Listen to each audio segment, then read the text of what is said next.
Hello everyone and welcome back.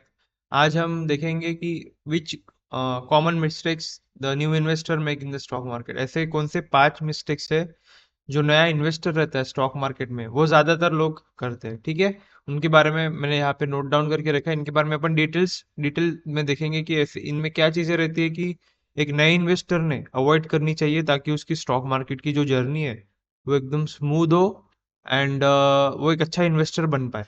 Okay, तो सबसे पहले है कि letting emotions drive decisions, control fear greed and FOMO. इसका मीनिंग क्या है कि जो नए इन्वेस्टर रहते हैं वो ज्यादातर उनके साथ प्रॉब्लम क्या हो जाती है कि वो अपने जो डिसीजंस रहते हैं स्टॉक मार्केट के, जो फाइनेंशियल डिसीजंस रहते हैं, वो इमोशंस में आके ले लेते हैं। ठीक है, इमोशंस में इन द सेंस कि फियर और ग्रीड में, अगर सपोज फियर एंड ग्रीड को अगर मैं थोड़ा इन डिटेल्स में समझाऊँ तो कैसा होता है कि ज्यादातर ऐसा देखा जाता है कि जब मार्केट या फिर कोई भी स्टॉक जो है वो अपनी अपवर्ड जर्नी स्टार्ट करता है, धीरे धीरे ऊपर जाना चालू करता है, तो काफी सारे लोगों के नजर में आता है। तो उसके बारे में काफी आप न्यूज़पेपर में देखोगे, न्यूज़ चैनल में देखोगे, बिजनेस चैनल्स पे देखोगे, तो काफी सारे आप सोशल मीडियाज पे वो स्टॉक का नाम देखोगे। तो उसके कारण क्या होता है, वो स्टॉक में बाइंग काफी ज्यादा आ जाती है। तो कोई 100 रुपए का स्टॉक था, वो 150 चला गया, वो 200 चला गया। तो क्या होता है कि लोगों को लगता है कि भैया इसमें अगर मैं लोअर लेवल्स पे इन्वेस्ट कर देता तो आज मेरा पैसा डबल हो जाता। चलो कोई नहीं, मेरी जर्नी तो स्टार्ट हुई, अभी मैं 200 रुपये पे ले लेता हूँ। ठीक है, तो ये हो गया इमोशन बेस्ड डिसीजन कि 200 रुपये पे ले लिया, फिर कुछ दिन तक वो 210 220 गया, उसके बाद वो क्रैश होना चालू कर दिया। तो ये स्टॉक्स, ऐसे स्टॉक्स या फिर ऐसे जो इन्वेस्टमेंट डिसीजंस आप लेते हो, वो ऐसे डिसीजंस जो है आपकी आपकी जो जर्नी रहेगी स्टॉक मार्केट में, वो एक अच्छी अच्छी नहीं रहेंगे आपके लिए। ठीक है, आपका एक बैड एक्सपीरियंस बोल सकते हैं, वो हो सकता है। ठीक है, उसके बाद ये हो गया ग्रिड और फियर। फियर मतलब अगर सपोज स्टॉक मार्केट जैसे अगर गिर रहा है, फॉर एग्जांपल अभी की कंडीशन में जैसे इंडिया पाकिस्तान के बीच में जो वॉर एक्सकेलेट हो रहा है, उसके चलते जैसे अगर स्टॉक मार्केट धीरे धीरे और क्रैश होता है तो लोग क्या डर जाते हैं। ठीक है, डर जाते हैं और डर के कारण उनके पास उनका जो भी पोर्टफोलियो रहता है, उन्होंने जो भी स्टॉक्स करे हुए रहते हैं, अच्छा एनालिसिस करके वो स्टॉक के बारे में डिटेल स्टडी करके जो स्टॉक्स भी करे हुए रहते हैं उन्होंने, वो भी बेच देते हैं। क्यों? फियर के कारण, घबराहट के कारण। तो ये चीज आपको कंट्रोल करना है, फियर और ग्रिड। और एक चीज रहती है फोमो। फोमो यानी fear of missing out, fear of missing out. ठीक है, कि भैया मेरे हाथ से ये एक अपॉर्चुनिटी चली जाएंगी। ठीक है, जो मैंने आपको एग्जांपल दिया, 100 का स्टॉक 200 रुपये हो गया था मेरे, अगर ये सपोज लोगों को लगता है कि ये 200 का अगर कल जाके 1000 रुपये हो जाएगा, तो क्या करते हैं, वो 200 पे ही उसको बाय कर लेते हैं। ठीक है, ये चीज गलत है। फोमो के कारण आप जब तक वो स्टॉक का डिटेल एनालिसिस नहीं करते हो, उसके बारे में नहीं मत पढ़ते हो, टेक्निकल एनालिसिस नहीं करते हो, उसका फंडामेंटल एनालिसिस नहीं करते हो स्टॉक के बारे में, वो स्टॉक में कुछ अपना फाइनेंशियल डिसीजन लेना इज अ बैड चॉइस। ठीक है, वो नहीं करना चाहिए एक न्यू इन्वेस्टर ने। ओके, तो अपने इमोशंस से ड्राइव होके अपने फाइनेंशियल डिसीजंस नहीं लेना है, ये अवॉइड करना है आपको। ठीक है, नए इन्वेस्टर को भी और जो काफी एक्सपीरियंस्ड है, ठीक है, एक्सपीरियंस इन्वेस्टर, वो लोग भी ये चीज अवॉइड करते हैं, क्योंकि वो लोग तो ये चीजें गलतियां कर करके वो सीखते हैं, तो ये वो अवॉइड करते हैं ऐसी चीजें। ठीक है, देन दूसरा जो कॉमन मिस्टेक है वो है not doing enough research. Enough research नहीं करते स्टॉक के बारे में, वो कंपनी के बारे में, कि भैया अगर फॉर एग्जांपल कोई एक्स वाई जेड कंपनी है, वो कंपनी कौन से इंडस्ट्री में काम करती है, ठीक है, वो कंपनी का प्रोफाइल कैसा है, उनके कंपनी के प्रमोटर्स कौन से हैं, कंपनी के फाइनेंशियल स्टेटमेंट कैसे है, कंपनी पिछले साल में प्रॉफिट कर रही है कि नहीं कर रही है 3 4 सालों में। ठीक है, या फिर कंपनी, अपन उसको बोल सकते हैं कंपनी कौन से सेक्टर में है, अगर वो सेक्टर में है तो वो सेक्टर कैसे चल रहा है। ठीक है, उसके इनफ रिसर्च, ठीक है, उसके कुछ बैलेंस शीट देख लेना, पीएनएल देख लेना, कंपनी वो स्टॉक का टेक्निकल एनालिसिस करके देख लेना कि कुछ सपोर्ट पे या फिर रेजिस्टेंस पे तो नहीं है, या फिर वो कंपनी के बारे में और थोड़ा डीप रिसर्च करके वो स्टॉक पे अपना डिसीजंस लेना is a better choice rather than किसी के टिप्स या फिर सजेशंस के बेसिस पे। अगर आप कोई स्टॉक लेते हो तो वो स्टॉक को होल्ड करने की जो कैपेबिलिटीज रहती है वो नहीं रहती है एक इन्वेस्टर में। ठीक है, तो ये चीजें अपन ने अवॉइड करना चाहिए।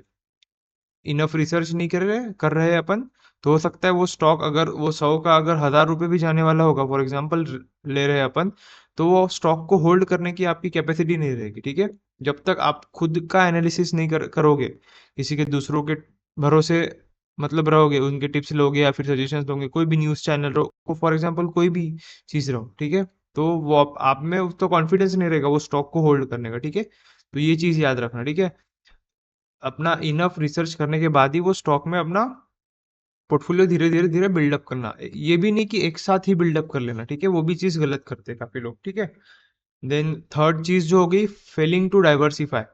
Diversification is very very important, ठीक है, वेरी इंपॉर्टेंट एंड काफी सेफ चीज होती है डाइवर्सिफिकेशन। डाइवर्सिफिकेशन मतलब कि ऐसा एक इंग्लिश में प्रोवर्ब प्रोवर्ब है कि never put all your eggs in one basket. इसका मतलब है कि आपके पास जितने भी चीजें है वो सब उसको एक बास्केट में ही मत डाल दो, ठीक है। Never put all your eggs in one basket, ठीक है।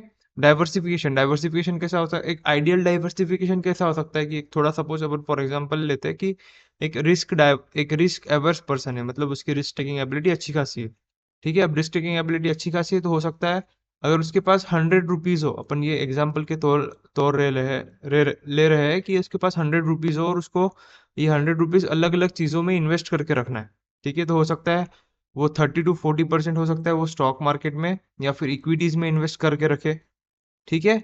उसके बाद हो सकता है जो 10 से 15% हो सकता है वो रियल, अगर उसको रियल इस्टेट के बारे में समझता होगा तो वो रियल इस्टेट में इन्वेस्ट करके रखा हो, ठीक है। कुछ हो सकता है कुछ, या और 10 से 15% जो हो सकता है वो गोल्ड में इन्वेस्ट करके रखे, करेक्ट।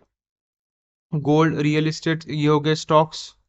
उसके बाद अगर वो सही में उसको अगर क्रिप्टो स्पेस भी समझता है तो हो सकता है 1 से 5%, ठीक है। क्रिप्टो में अपना एक्सपोजर ज्यादा नहीं रखना चाहिए, डिपेंडिंग कि आपको रिस्क, आपकी रिस्क टेकिंग एबिलिटी है कि नहीं, या फिर हो सकता है किसी के पर्सनल चॉइस पे भी रहता है कि उनको क्रिप्टोज नहीं समझते, ठीक है। तो हो सकता है वो इसमें अपना एक्सपोजर 0% भी रखे, कुछ भी ना रखे, ठीक है। अगर आपको समझता है तो हो सकता है 1 से 5% आप अब थोड़ा क्रिप्टो में रख दो, ठीक है।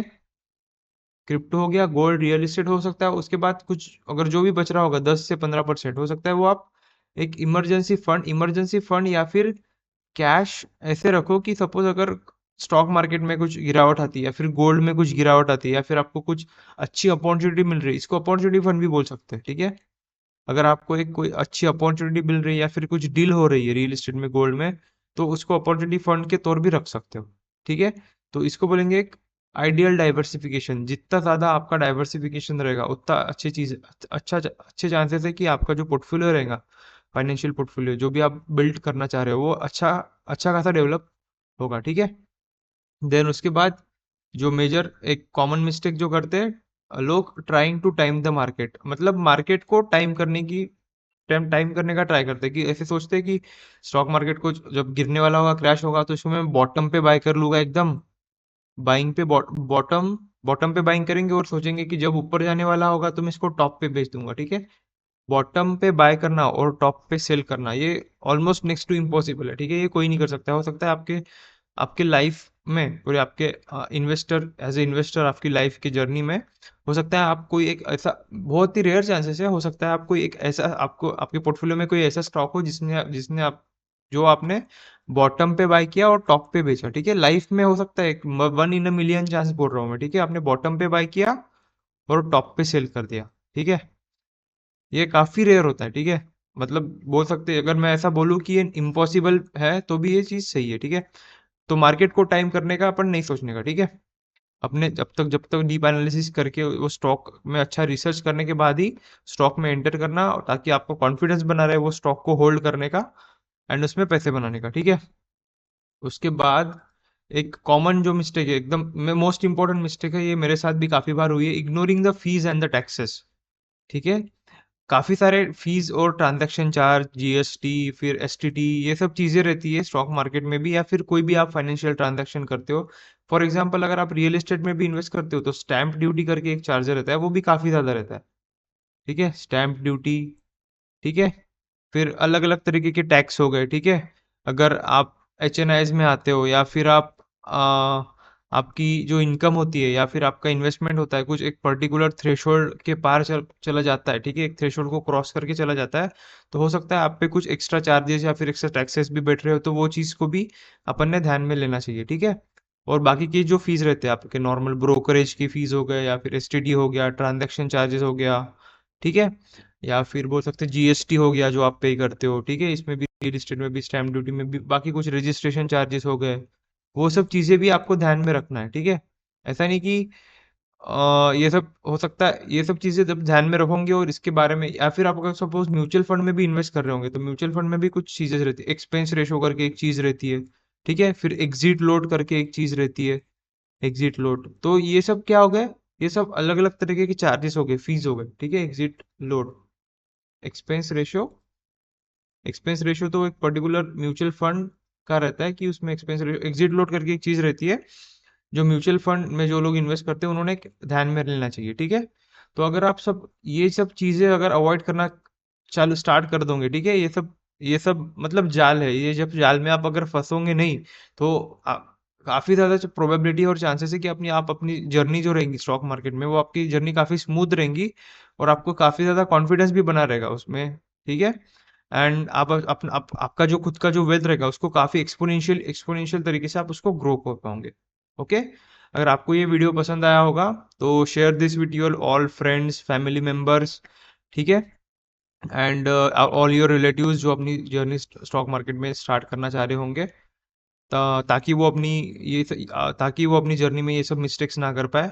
And like this video and subscribe to our channel so that अपन और भी इस पे, अगर आपको इन डेप्थ एनालिसिस चाहिए होगा तो कमेंट बॉक्स में टाइप कर दीजिए स्टॉक मार्केट, फिर अपन इस पे और वीडियोस बनाएंगे। And see you in the next video. Thank you, bye.